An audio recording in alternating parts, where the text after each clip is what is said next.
Many Native American traditions share the concept of the spirit vision, a kind of a supernatural or prophetic or heightened dream state experience that comes to a young person and then gives them guidance and motivation throughout their life. Spirit visions can be sought for on vision quests, though they're not always granted. The common elements of vision quests usually involve the questers going without food, sleep, and water. They dance and they seek high vantage points from which to pray in the 6 cardinal directions to the 6 great powers of the universe, those powers being the 4 winds, the earth, and the sky. The most challenging spirit visions often require the assistance of a spirit guide, usually an animal spirit, who assists the quester with the travails of the actual quest and then continues to assist them later in their lives as they do what Black Elk called dance your vision. Spirit visions can be sought, but they can also come unbidden, as did the one that came to Black Elk of the Lakota tribe, who's known to history from the classic book Black Elk Speaks. Black Elk was 8 going on 9 years old when a spirit vision came to him unbidden, though he didn't understand it until later in his life. I had a similar experience. When I was 8 going on 9 years old, a spirit vision came to me, essentially unbidden. It was Memorial Day weekend 1969. We was taking a trip down from Detroit, where we lived, down to visit my daddy's parents, who had retired to the rural outskirts of Cincinnati, Ohio, less than a stone's throw from the Ohio River, where they could see the hills where Grandma and Grandpa was born. And we'd been down to visit Grandma and Grandpa Riley one time before, but I knew about them mostly from the stories, because Grandpa Riley was the most gregarious, banjo-strumming, black label beer swilling storyteller you'd ever want to sit under a tree bench and give a listen. So I knew about him from the stories he told himself. So Grandma Riley, she didn't speak much at all. I knew about her mostly from the stories my daddy told about her, stories about how she used willow switches to keep 7 hillbilly kids in line doing their chores and going to school. My daddy's favorite story about Grandma Riley was about the time she sent him out to cut his own switch, and he came back with a little dinky thing he didn't think could do no damage, and of course she used it to give him the beating of his life. I was kind of feared of Grandma Riley. I thought of her privately as Grandma Witch, because she looked a lot like a witch with sunken cheeks and high cheekbones and deep-set dark eyes. She had a kind of a hook to her nose, and she kept her hair pulled straight back, and it was gone to gray, but there's a couple streaks of jet black that let you know when she's younger she had jet black witch hair. So I was kind of feared of Grandma Riley, and I'm pretty sure I wasn't the only one. So the plan for this trip was that the 4 of us, we was going to go to Cedar Point Amusement Park on Saturday, and Saturday night drive 6 more hours to Cincinnati, get some sleep at Grandpa Riley's house, and on Sunday have a reunion with my daddy's 6 brothers and sisters and a whole passel of cousins. Now the night before going to the amusement park, I was pretty excited. I probably didn't sleep at all, and when we was there, I didn't have much to eat or drink because it was so expensive. I remember just before the park closed at 10 p.m., the 4 of us sat down and shared a single order of fries and a lemonade because Mama was hoping we'd be driving 6 hours without stopping. Me and my little sister, we was supposed to sleep in the back seat of the car, and she promptly fell asleep, but I ain't hardly never been able to sleep sitting up, and I tried laying down between the seats, and this old differential helped sticking me in the side and keep me awake, and I tried to feign sleep in hopes that sleep would overcome me, which didn't work in terms of me falling asleep. It did work in terms of my parents thinking I was asleep, and they began to talk like parents only talk when the kids can't overhear, which was fascinating and kept me wide awake for a good long time. As I remember, at one point, Daddy kind of half turned to Mom and he said, "Now remember, whatever happens, don't let either of the kids be alone with my mom." Now, I figured Daddy was afraid if we got along with Grandma Riley, she's going to hurt us. But the truth was, I believe now he's afraid if we got along with Grandma Riley, she's going to tell us the truth about our Cherokee heritage. See, Daddy was the 6th of 7 kids born to a Kentucky coal miner and his half-breed Cherokee wife, and Daddy was born cross-eyed, and there's no way they could afford surgery to fix his eyes. But word was if they moved up to Detroit, Grandpa could work in the auto factory, and the benefits covered the whole family. Daddy could get his surgery. So they decided that's what they was going to do, but before they left the hills, they made this pact that they wasn't going to tell anybody that they was part Cherokee, because these kids had taken too much hassle from the other hillbillies about being Redskins and Indians, and people making the woo at them. And they felt that they could pass for white if nobody knowed otherwise. And the oldest kids is getting to be marrying age, thinking about their own kids, and they don't see no reason why their kids should have to grow up facing the same kind of bigotry they done. So they made this pact that they wasn't going to tell anybody, least of all their own kids, that we was part Cherokee. So it was still full dark, maybe getting a little light in the east when we pulled into Grandpa Riley's yard, and Grandma Riley had been waiting up to let us in. My dad carried my little sister in. I stumbled along behind, got in the same bed. There's another bed for my parents to sleep in. I presume Grandma Riley went on to sleep as well, but I couldn't sleep. My mind's a racing. My little sister's a snoring, and they got these homemade chicken feather pillows that the stems and the stalks is coming right through the pillowcase, sticking me in the back of the head. And I really had to pee, but they didn't have a bathroom. They had an outhouse way in the back corner of the yard, and I was afraid enough of that outhouse in the daytime. I was going out there in full dark, and something might come crawling up out at me. So I just laid there frozen, trying to hold it out, hoping I'd fall asleep, but I didn't fall asleep, and the room started getting lighter. Finally, I go creeping out real quiet, not to wake nobody up, because they gets mad if you wake them up. And back then, I was an 8-year-old boy who'd be standing up, and there's a crack in the outhouse, and a beam of light just shining straight down that outhouse hole, just lighting up all this purple and green slime and horrible stuff, and it's held my attention riveted. I can't turn my eyes away. Even when I'm done with my business, it's just searing itself into my brain. And finally, I burst out the door, sucking in great lungfuls of fresh air, and I seen the most amazing thing I ever saw. It looked just like a castle floating on a cloud. And I knew it wasn't a castle floating on a cloud. I'd seen it before. It's a power plant up on a hill. But there's something about the boarded air is making the mist off the rivers a hide in the hill. And all I can see is these 2 giant gleaming silver steam stacks all lit up bright by the sun and surrounded on all sides by a white fluffy cloud, just like a castle floating on a cloud. So I want to see better, and I go to the wire fence at the end of the yard, and I go climbing through and past this big power pylon. It's a kind of blocking the view. And there's this mud field, because they lived at the end of a dead-end street, and there's a mud field between there and the cloud castle. And I had these brand new shoes. It's leather shoes. Mama had been terrorizing me all week what was going to happen if I messed up these shoes, because I didn't understand then that she wanted to show everybody I didn't have to wear hand-me-down shoes like my daddy had done. All I knowed was that if I messed up these shoes, I was going to be in powerful trouble, and that mud would do it. But then I realized that it was sun-baked in spots, and there's ridges and furrows, and sometimes the ridges is dry, and sometimes the furrows is dry, and I could get out there some if I was careful. I'd put my foot, and if it's dry, I'd step there. That's a good step again. Maybe then I'd go this way, it looks drier, and I'd put my toe out, and maybe it's a hard crust there. I don't want to step and go into mud, and I find it safe. I put my toe.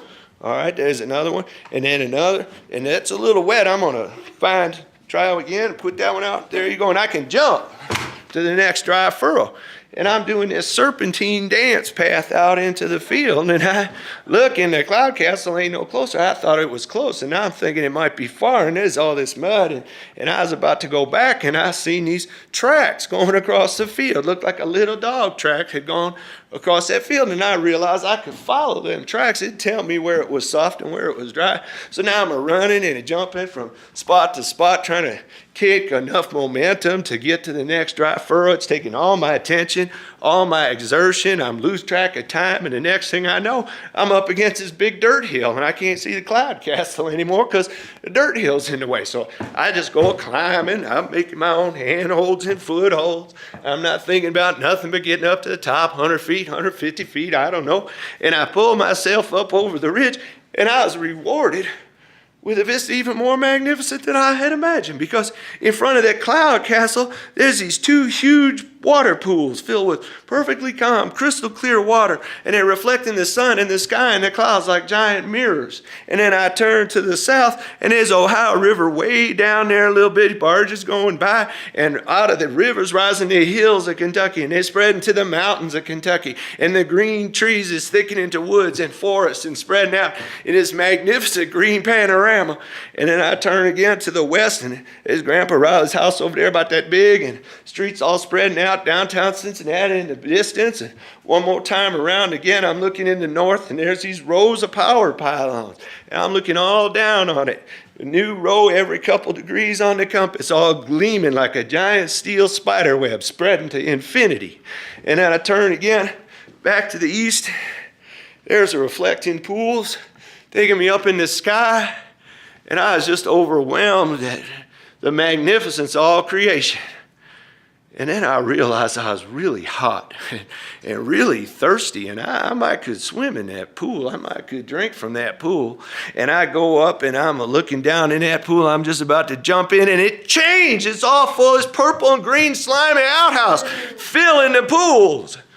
And I didn't know then that them was the cooling pools for the power plant that sucked in all this river water and used it to cool these giant coal-burning turbines. And most of this water's evaporating up the cloud stacks, and what's left is scalding hot, and they can't put it back in the river because it'll kill the fish, and they laying it out in these long cooling pools. So I checked back from that, and I was looking at north now, and as them wires is all dripping the same purple and green slimy outhouse poison down all over everything. And I know that's why there ain't nothing growing in the mud field, because the wires is poison in it. And then there's that last row of wires running right down Grandpa Riley's property line, and it's a dripping of poison out to my Grandpappy's house in his yard. And it's stunning their trees and making them sick. And I thought, they're bad. That's why they had to live there. And there was no science in 1969 that knew that those wires actually were poison. It wasn't until the 80s and the 90s that we discovered that the electromagnetic field generated by that much power in that kind of array causes all kind of diseases and cancers. And today it's all got to be buried underground. But the healing power of the earth knew that it was being poisoned, and it was showing me the truth of all things.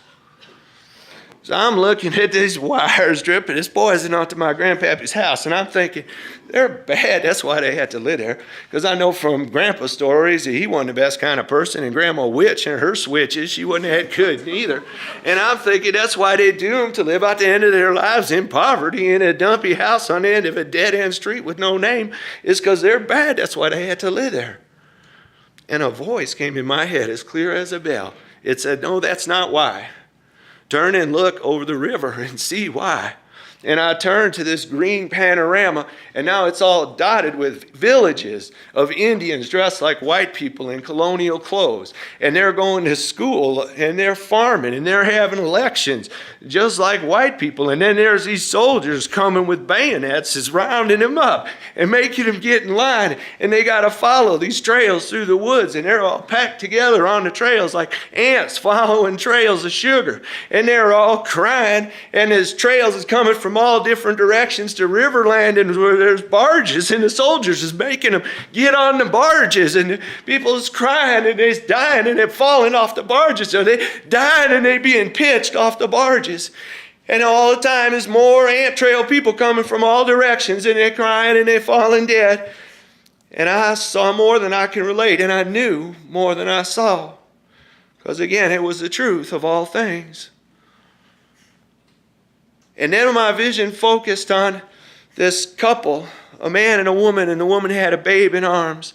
And they's a creeping away from the ant trails, trying to get out and hide in the woods. And I'm a rooting for them, get away, get away. And they get in the woods, and they go a-running, and I'm a rooting for them to get away. And they disappeared into the hills, and I know they got away.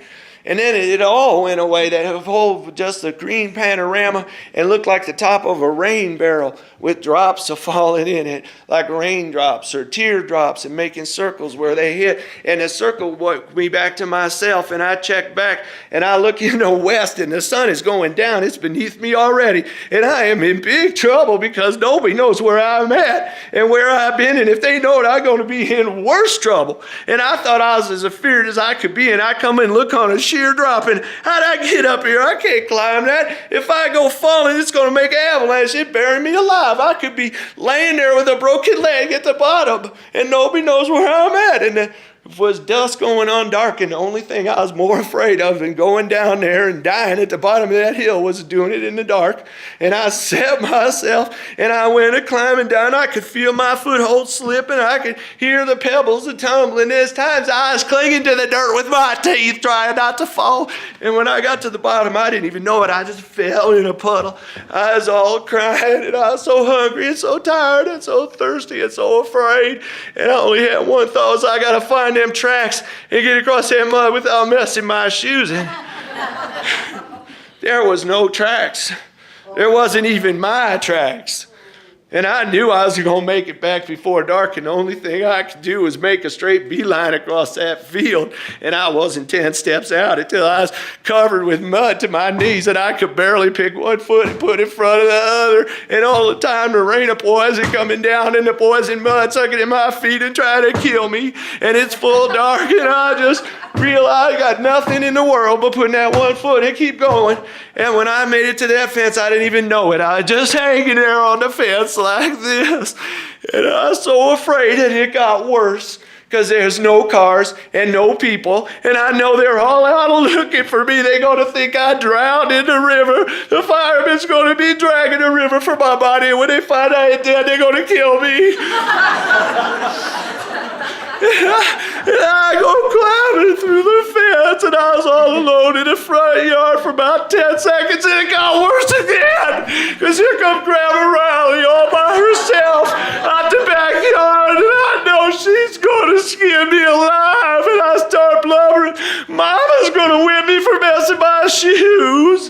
Like maybe Grandma ain't going to whip me because Mama gonna. And Grandma Riley comes right up, and she takes me in the most loving embrace anybody's ever held me. And she says, I know where you've been. I know what you saw. I know what you are.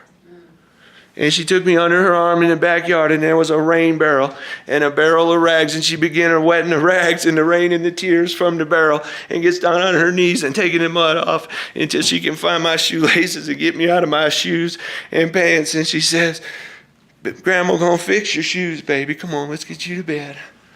And I slept like a dead person. When I woke up, I could smell it was after dinner the next day. And I went a creeping up, wondering who's going to hit me first.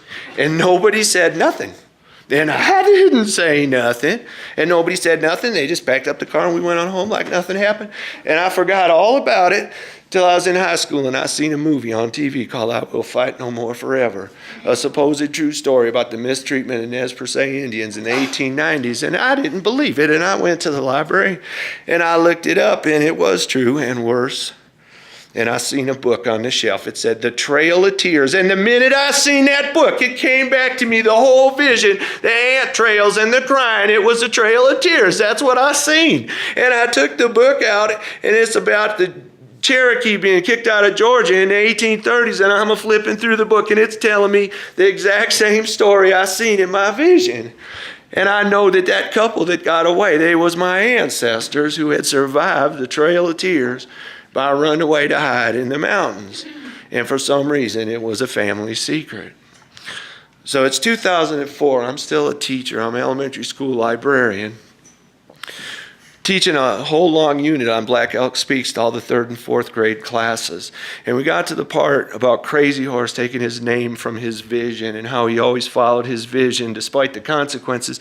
And the kids didn't get it. They didn't seem to understand how what you see with your vision could be different than what you might see in a vision.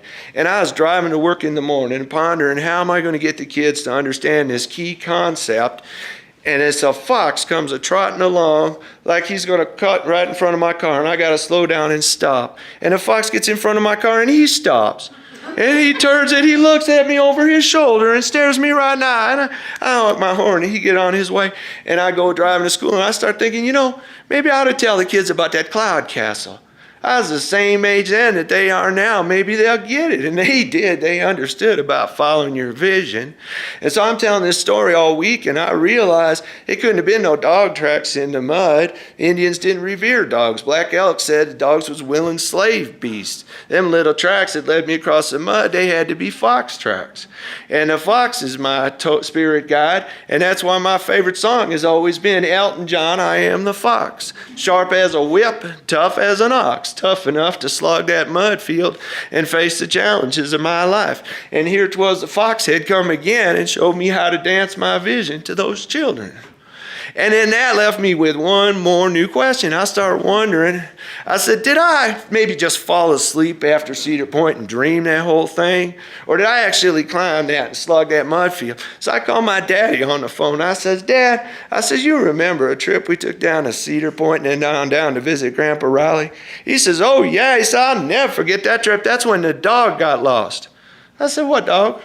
He said, our dog. I said, that was a 100-pound dog. We didn't take that dog on no car trip to Cincinnati. He said, yeah, we did. He says, we took the dog down. The dog ran away and got lost. Everybody's all running around crazy trying to find that dog. And then about sunset, the dog come back all on his own. It was like a miracle. I will never forget that.